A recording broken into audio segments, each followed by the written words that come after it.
Hello, Fabulous Libra. Welcome to your horoscope for the month of April 2013. I am your astrologer, Nadiya Shah. Thank you for being here. As I looked at the sky for you this month, I was reminded of one of those eternal questions that come up again and again, astrologically speaking, but also in life. Two questions that everybody at some point has to address. It's just that you get to address them both in this month, back to back. What would you do for love? And what would you do for money?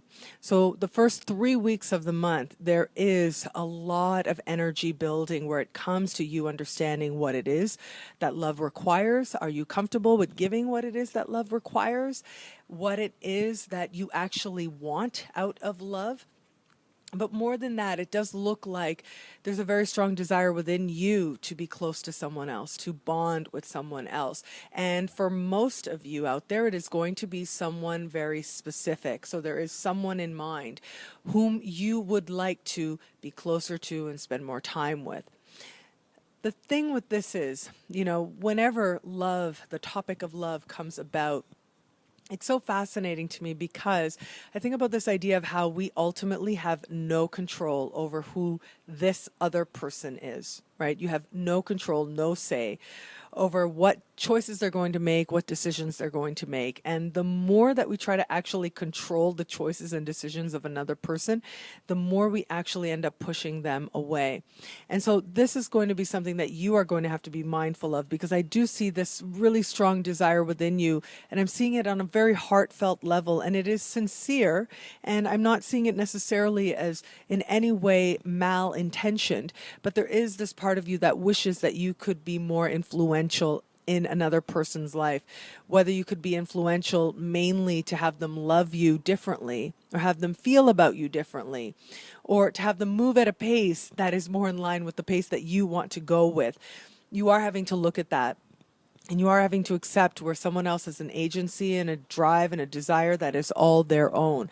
But this doesn't have to be bad, right? This doesn't have to be something that's necessarily bittersweet. It can actually work very much to your advantage if you are willing to accept that. Sometimes people know what they need on a soul level, and sometimes even you know what you need on a soul level.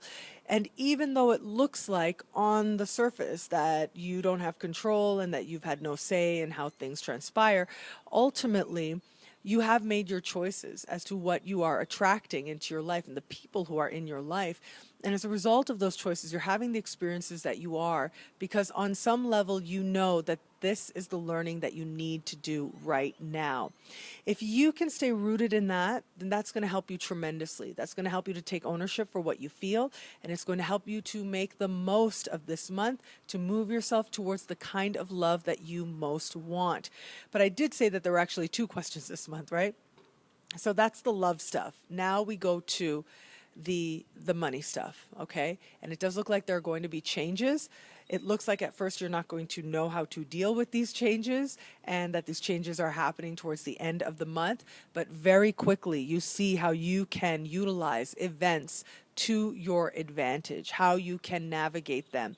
Stay focused on the opportunity on the other side of the changes, okay? So don't get caught up in the drama that's happening just in the moment as things seem to be in flux, because actually that's just an illusion that is moving you towards greater security and greater stability, especially where it comes to your finances. Ultimately, I think that you are going to really, really like developments that take place. They start late this month and they head into the following month of May. There are going to be changes where it comes to money, but they're moving you in a great direction. And as long as you can stay focused on that, and you can remember my word saying that, then when things transpire that look a little bit uncertain, you'll be able to ride that wave, and you'll understand that that wave is taking you to a shore that is truly very much to your liking, and that is one that is more prosperous and more abundant than where you are today.